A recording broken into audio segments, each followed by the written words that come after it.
بسم اللہ الرحمن الرحیم۔ اللہ اکبر کبیرہ والحمدللہ کثیرہ وسبحان اللہ بکرۃ و اصیلا۔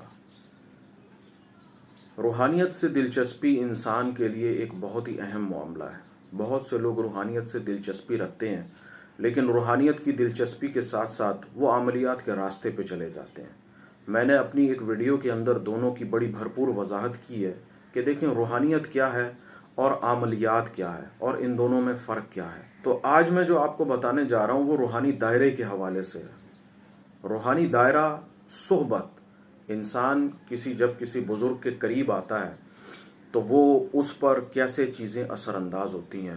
میں اس کو عام الفاظوں میں روحانی دائرہ کہتا ہوں۔ دائرہ کیوں کہتا ہوں یہ بھی میں آپ کو بتاتا ہوں۔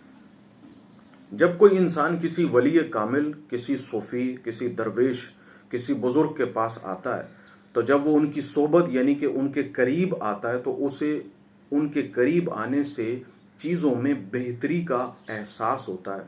اپنی روحانیت کے اندر، اپنے ذہن کے اندر اسے بڑا سکون کا احساس ہوتا ہے، اطمینان کا احساس ہوتا ہے۔ یہ ایسا ہوتا کیوں ہے؟ روحانیت جو ہے وہ ایک انسان کے اندر موجود ایک جلتا ہوا دیے کی طرح ہے، یا آپ اس کو ایسے کہہ لیں ایک جلتی ہوئی شمع کی طرح ہے، اور اس شمع کی روشنی اس جسم کے اندر بھی موجود ہے اور اس جسم سے باہر بھی نکل رہی ہے، اور جسم سے باہر نکلنا ایک دائرے کی شکل میں موجود ہے جس کو میں روحانی دائرہ کہتا ہوں۔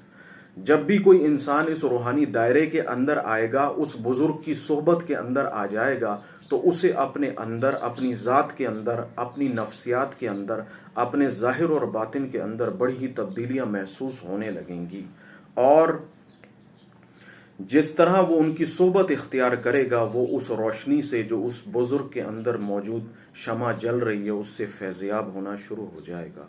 اگر بالفرض کوئی انسان کسی بزرگ سے آ کر صرف ملتا ہے، ان کے صرف قریب بیٹھتا ہے، ان سے کوئی سوال یا جواب نہیں کرتا، ان سے کوئی حال احوال نہیں کرتا، ان سے کوئی بات نہیں کرتا، صرف باادب ہو کر بیٹھا رہتا ہے، اس سے بھی اس کی ذات کے اندر بے شمار تبدیلیاں واقع ہوتی ہیں۔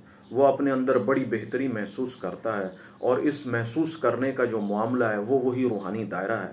اور روحانی دائرے کے اندر آ جانے سے آپ ضروری نہیں کہ کوئی سوال کریں تو آپ کو اس کا جواب ملے۔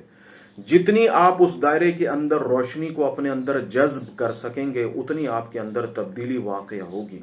اگر بالفرض کوئی انسان پہلی دفعہ آتا ہے، دائرے کے اندر بیٹھتا ہے، پھر چلا جاتا ہے، اسے فرق محسوس ہوگا، لیکن کیونکہ اس نے اتنی صحبت اس کی اختیار نہیں کی ہے تو اس لیے فرق محسوس ہونے کے کچھ لمحے، کچھ وقت گزرنے کے بعد وہ چیز ختم ہو جائے گی، کیونکہ اس نے ان چیزوں کو اتنا جذب نہیں کیا ہے۔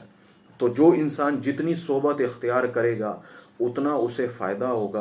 تو جو لوگ روحانی دائرہ یا بزرگ کی صحبت اختیار کرتے ہیں وہ ابدی فائدے حاصل کرتے ہیں، بشرطے کہ وہ دنیاوی مقصد کو سامنے نہ رکھیں۔